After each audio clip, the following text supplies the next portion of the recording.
Excellent. Pulling this up, seeing if I can smoothly do screen share while presenting. This will work or it won't. And boom, hey, boom. How to actually give a presentation in under 5. I'm kidding. All right, so we're going to move on. So what I decided to teach, I have a theater background. I've been a playwright for many years. And something that is useful for us to remember when we're making games is just absolute basis for dramatic action and the most basic storytelling structure. They use it in Disney, they use it in Pixar. Pixar uses it amazingly well. And this is just what we use in acting and in just about every kind of storytelling to tell a story.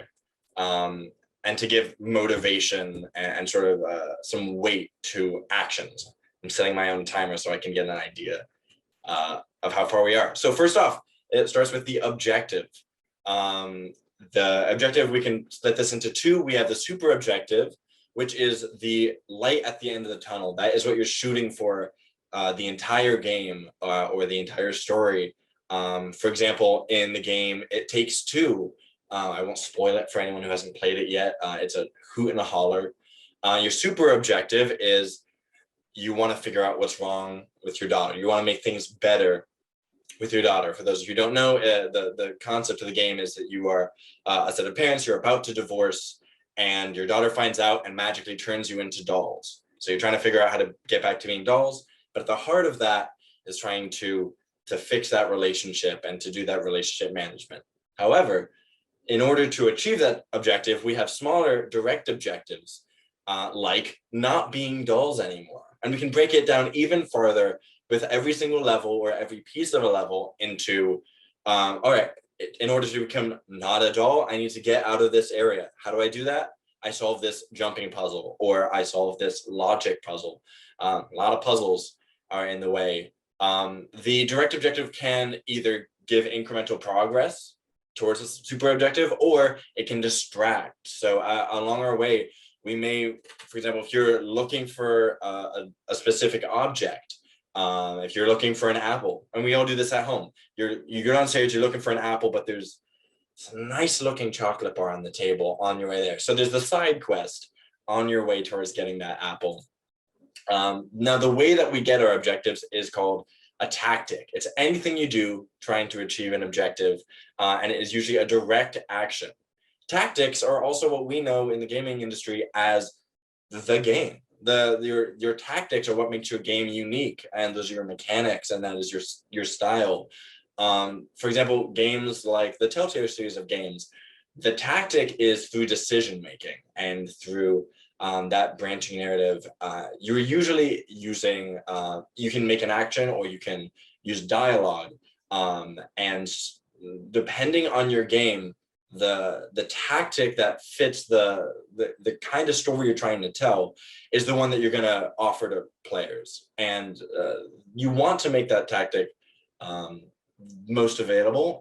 So for example, when somebody enters a room and there's a door at the end of it and it's locked, if you just give them one solution, just one lever, that might be good for the intro game, but it needs to complicate it, and you want to make it a more interesting experience. So by providing multiple tactics as options, offering different paths, you're learning about if you want to track that, you're learning about your player and seeing what they want to do. And it can also be an aspect of character development where you get to know the character more as they try different tactics until they get the one that ends up winning for you. But you need the tactic because there's obstacles, something that stands in the way of the main character achieving their objective. And your obstacle should match the tactic you want your player to take.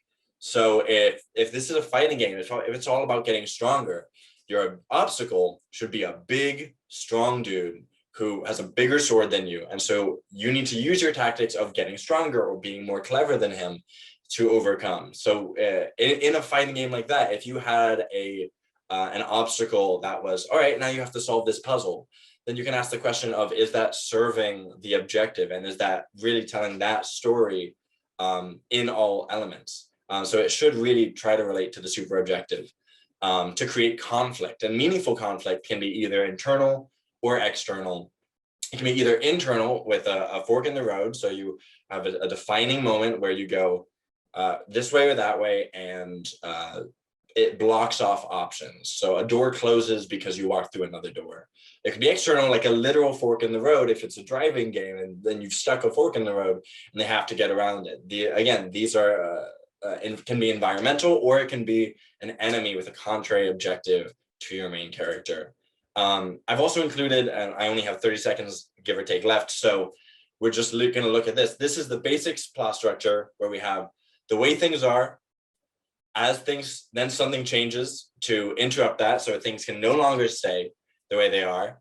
And this continues to raise the stakes until we get to the climax, which is where everything releases, where we find out, did we succeed or did we not? Usually we do. And then the following action resolves all those little strings we made and brings us to a new stasis, which, if you're in a series, can have additional complications and sets up the next conflict or inciting event. Again, I'll click through these because I hit the end. And that brings us to any questions. Can you pay me lots of money to write for your game? Maybe. Is that an encoding artifact, or am I just happy to see you? Yes. That's all, folks.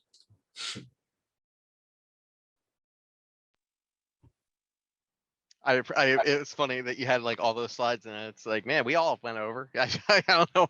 You could have touched on hilarious, but yeah, no, really good. I always am fascinated by. I've done a little game writing myself, and I'm always fascinated by the ways to apply traditional narrative, or the ways we do apply different narratives to games. So I thought that was really good.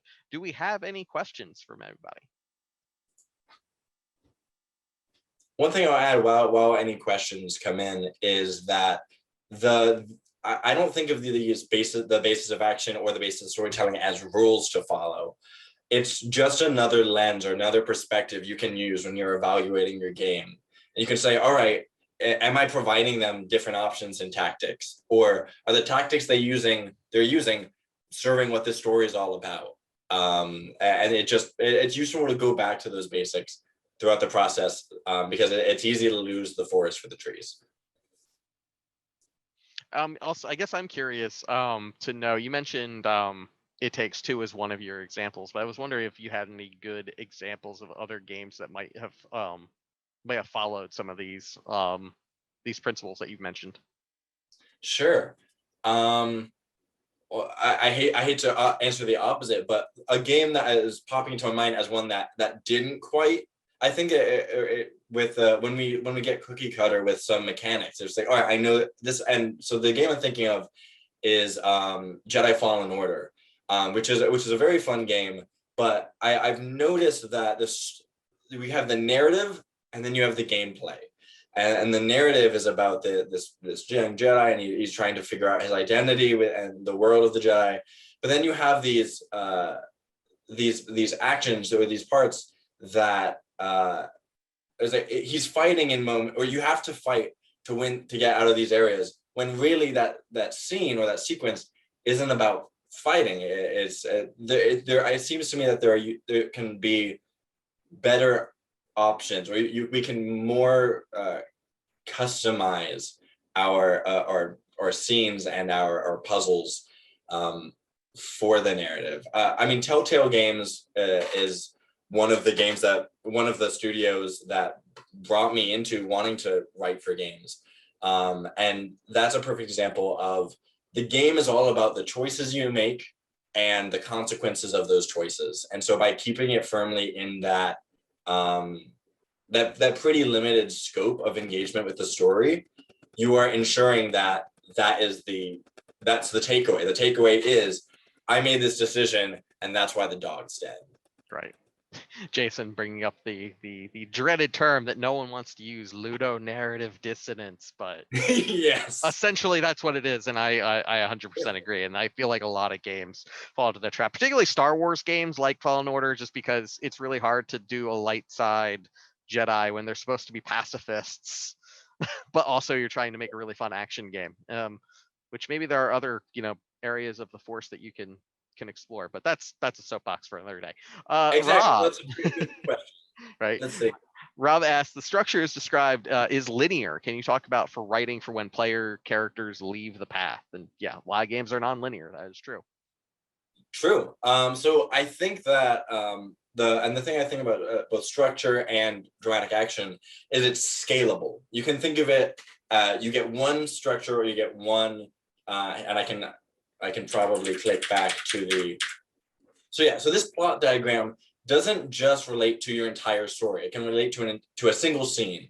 And if we think of our branching narratives or even open world, you could consider a series of lines.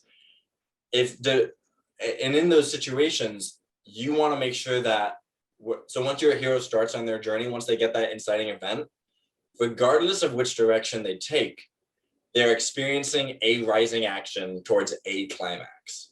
So it's about filling your world enough with these actions and with things that raise the stakes or inform that you're progressing towards something. Skyrim's a perfect example of how you have this overarching, but there are so many side quests, and each of those has their own little arc that maybe aesthetically or texturally or character wise inform the larger super objective of the game.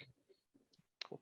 And Tom, with another really good question, I really like this one. What are your thoughts or approach on controlling storytelling pacing for players who might experience the gameplay in dramatically different ways? And the example provided is one player exploring for like an hour, whereas you have another person who just rushes through in 5 minutes.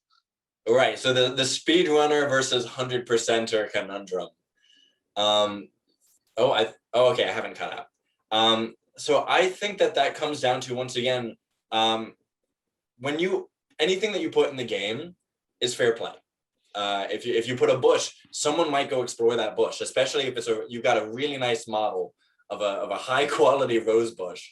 Somebody may notice that and be interested in it.